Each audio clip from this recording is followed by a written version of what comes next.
Wanita ini sebenarnya adalah seorang ketua dewan dengan kekayaan triliunan. Namun setiap hari dia harus menyamar sebagai petugas kebersihan, melakukan pekerjaan kebersihan terendah di hotel. Padahal tujuannya sebenarnya adalah untuk menguji apakah anaknya yang baru ditemukan dapat mengambil alih kekayaan triliunnya.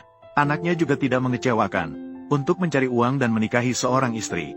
Dengan usahanya, berhasil mendapatkan kesempatan wawancara di perusahaan ibunya. Melihat kebesaran perusahaan, pria itu mulai memberi semangat pada dirinya sendiri. Dia bersumpah dalam hati untuk menghasilkan banyak uang, agar keluarganya bisa hidup bahagia. Pada saat itu, sebuah mobil mewah tiba-tiba melaju dengan cepat, hampir menabrak dan melontarkan pria itu. Pria itu awalnya ingin marah. Namun, pada detik berikutnya, seseorang dengan siluet yang dikenal turun dari mobil. Itu ibuku. Terlihat seperti orang penting. Sementara ibuku sibuk membersihkan tempat. Pasti aku salah lihat. Di bawah dorongan penjaga keamanan, pria itu datang ke perusahaan untuk wawancara resmi. Namun selama proses wawancara, pria itu justru menemukan dengan tak terduga peserta wawancara lainnya, entah lulusan Universitas 985 terkemuka, atau mahasiswa doktoral. Pria itu tidak bisa menahan pikirannya. Tidak heran ini perusahaan terbesar di negara ini. Semua peserta wawancara memiliki latar belakang pendidikan yang tinggi seperti ini. Ketika kepala keamanan bertanya tentang pendidikan pria itu tiba-tiba merasa rendah diri. Chen Qi, ijazah sekolah tinggi. Hahaha. Kenapa tertawa? Siapa yang punya banyak ganja? Tidak ada gunanya di sini. Jika ingin masuk ke grup Marriott, harus melalui aku. Evaluasi yang sangat ketat. Tumpukan karung pasir ini, angkatlah ke lantai atas, lalu turunkan lagi. Siapa yang bisa bertahan? Siapapun yang tinggal. Gedung ini, 70 lantai. Menghadapi tuntutan seperti itu, peserta wawancara dengan latar belakang pendidikan tinggi lainnya, semuanya tidak bisa menahan keluhan. Namun akhirnya terpaksa melakukan seperti yang diminta oleh kepala keamanan. Setengah jam kemudian, semua orang lain kelelahan dan sesak napas. Kapten segera menyatakan bahwa mereka semua tidak memenuhi persyaratan. Mereka diminta untuk pulang dan latihan lagi. Namun semua orang tidak terima. Langsung mengatakan bahwa proyek ini terlalu ekstrim. Pada dasarnya tidak ada yang bisa menyelesaikannya. Namun sebelum kata-kata itu selesai diucapkan, seorang pria datang dengan membawa 2 karung pasir. Kapten langsung sangat gembira melihatnya, dan langsung mengucapkan selamat kepada pria tersebut atas lulus ujian. Sekarang resmi menjadi seorang penjaga keamanan di perusahaan. Pria itu terdiam sejenak setelah mendengarnya. Sebelum pria itu bisa bereaksi, Kapten langsung membawa pria itu untuk proses penerimaan. Pria itu segera menjelaskan bahwa dia salah tempat. Sebelum kata-kata itu selesai diucapkan, dia menerima telepon dari pewawancara. Pria itu segera pergi. Baru saja masuk, manajer langsung bertanya apakah pria itu memiliki keahlian khusus. Pria itu hanya dengan lemah mengatakan bahwa dia kuat. Kemudian langsung dikeluarkan oleh manajer untuk tetap bekerja di perusahaan besar. Pria itu hanya bisa memohon kepada manajer untuk memberinya kesempatan kedua. Namun manajer hanya untuk menggoda dia. Dia mengklaim bahwa asalkan seorang pria belajar 2 kali menyalak anjing, dia akan merekrutnya secara langsung. Pria itu marah seketika setelah mendengarnya. Tidak disangka perusahaan sebesar ini memiliki karyawan yang merendahkan martabat orang lain. Dia yang marah memutuskan untuk menghadap pimpinan. Manajer sama sekali tidak takut akan ancaman pria itu. Dia segera memanggil petugas keamanan, bersiap untuk mematahkan kaki pria itu dan mengusirnya. Namun pada saat itu, supervisor cantik yang dikirim oleh ibunya tiba tepat waktu. Pria itu melihat situasinya. Dia segera menceritakan semua yang baru saja terjadi kepada supervisor. Namun supervisor tidak peduli dengan apa yang terjadi sebelumnya. Dia hanya mengkonfirmasi identitas pria itu berulang kali. Sebelum pria itu sempat bicara, manajer langsung melaporkan terlebih dahulu, mengatakan bahwa pria itu tidak lulus wawancara dan masih membuat keributan di perusahaan. Siapa yang tahu, detik berikutnya, dia dipukul oleh supervisor. Siapa bilang Tuan Chen tidak lulus wawancara? Tuan Chen, mulai sekarang, kau resmi ditugaskan ke departemen bisnis. Kau diterima. Mereka baru saja meminta aku untuk memanggil. Sangat menghina. Aku tidak terima. Dan ingin mencari penjelasan mengenai penerimaan ini. Silakan lakukan pekerjaanmu. Kronologi kejadian ini, aku sudah memahaminya secara garis besar. Kau sangat cocok untuk departemen bisnis kami. Tentu saja, jika kau tidak ingin masuk ke departemen bisnis, departemen lainnya, kau bebas memilih. Bisa masuk ke departemen bisnis saja. Aku sudah cukup puas. Baiklah, posisi manajer departemen bisnis. Apakah kau puas? Presiden Su, aku adalah manajer departemen bisnis. Bagaimana aku harus bertindak? Kau dipecat. Presiden Su, aku dipilih berdasarkan kemampuan. untuk duduk di kursi ini. Dia berdasarkan apa? Langsung menjadi manajer begitu datang. Oh, aku mengerti. Kau dan dia memiliki hubungan yang tidak pantas. Kau memihak. Siapa yang memberimu keberanian untuk merusak reputasi aku dan Tuan Chen? Segera kemas barang-barangmu. Mulai sekarang, Tuan Chen adalah manajer departemen bisnis. Selamat kepada Presiden Kiao. Tuan muda berhasil masuk ke departemen bisnis, bahkan mengambil proyek berikutnya. Memang benar, dia anakku, dan tidak membuatku kecewa. Namun, pelanggan proyek berikutnya terkenal dingin dan tanpa belas kasihan. Haruskah kita membantu Tuan muda? Aku percaya pada anakku.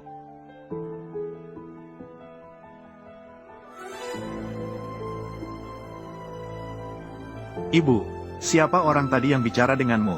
Mobilnya setidaknya bernilai ratusan juta, kan? Apakah kau salah lihat? Anakku, ibumu hanyalah seorang pembantu kebersihan. Bagaimana mungkin mengenal orang yang memiliki mobil mewah? Oh ya, anakku, apa yang kau pegang? Ini dibelikan untukmu, makanan enak, sangat murah hati. Ada kabar baik? Ya, anakku. Sekarang aku sudah berhasil bergabung dengan Wang Hao Group.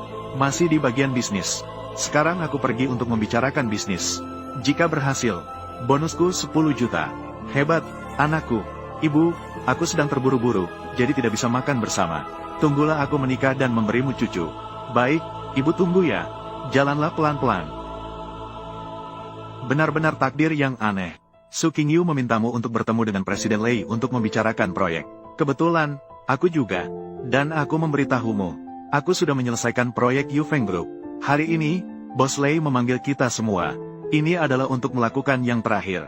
Sampai saat terakhir, siapa yang kalah dan menang belum tentu.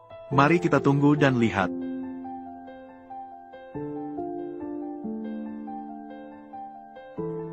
Cepat panggil ambulans.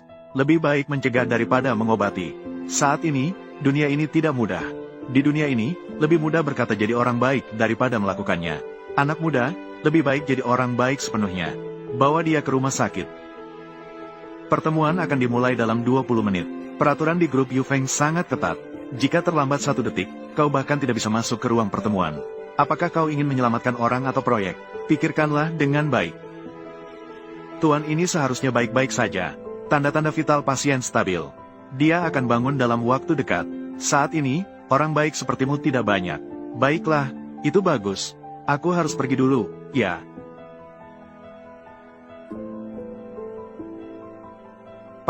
Pak. Tuan, kau sudah bangun. Bos Lei, bagaimana keadaanmu? Apa yang sedang terjadi? Bagaimana aku bisa berada di sini? Tuan, kau tiba-tiba jatuh sakit. Barusan seorang pria baik hati mengantarkanmu ke sini. Kalau terlambat beberapa menit, sayangnya. Oh ya, dermawan yang menyelamatkan aku. Siapa namanya? Dia dipanggil Chen Qi. Dalam setengah jam, aku ingin bertemu dengan Tuan Chen ini, untuk mengucapkan terima kasih langsung. Aku tidak bisa masuk ke pertemuan proyek Wuliang 3. Aku punya undangan. Undangan ini, tidak masalah, tapi kau tidak bisa masuk. Mengapa kau terlambat? Aku hanya terlambat 1 menit. Pertemuan ini sangat penting bagiku. Tolong buat ini lebih mudah. Apa yang harus disalin? Kau mengira ini di pasar. Mengapa membawa 500? Asisten Wang, hai, tidak ada masalah kecil, tidak perlu ribut. Jadi asisten Wang, namaku Chen Qi. Hari ini datang untuk menghadiri acara diskusi proyek perusahaanmu. Pertemuan proyek, bisakah sedikit fleksibel? Biarkan aku masuk. Kau Chen Qi? Ya. Kau kenal aku? Tidak, perusahaan memiliki aturan. Terlambat 1 detik. Tidak boleh masuk sama sekali. Hati-hati.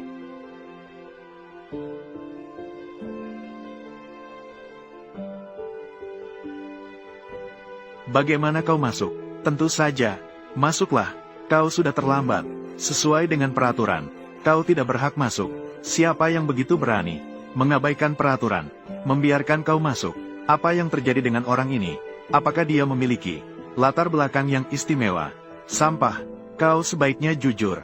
Siapa yang melanggar aturan membiarkan kau masuk? Kalau tidak, aku akan segera menelepon petugas keamanan untuk membuangmu keluar. Aku membiarkan dia masuk. Pertemuan ditunda karena alasan tertentu. Jadi dia sebenarnya tidak terlambat. Selain itu, Bos Lei memiliki urusan mendadak hari ini. Pertemuan hari ini akan dipimpin oleh Nyonya Lei.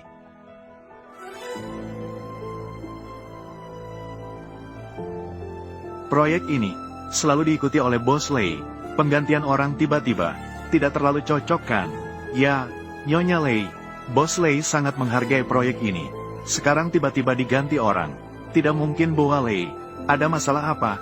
Ayahku di rumah sakit. Kondisinya belum diketahui. Informasi tidak boleh diungkapkan ke publik. Tuan Lei punya rencana lain.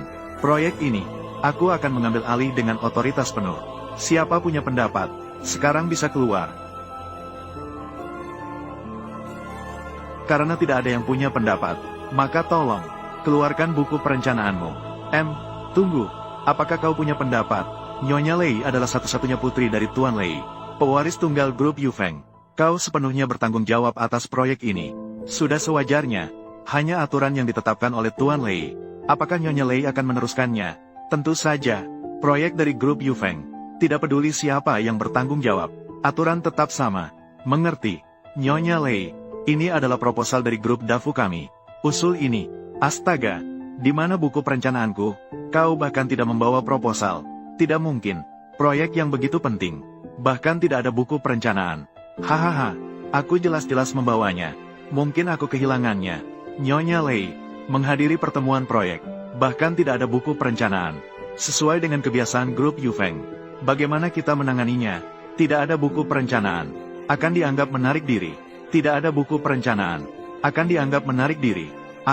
Aku ingat, Nyonya Lei. Ketika aku datang hari ini, aku bertemu dengan seorang lansia yang pingsan. Aku membawanya ke rumah sakit. Mungkin tertinggal di rumah sakit. Mungkin tertinggal di rumah sakit. Aku akan segera mengambilnya sekarang.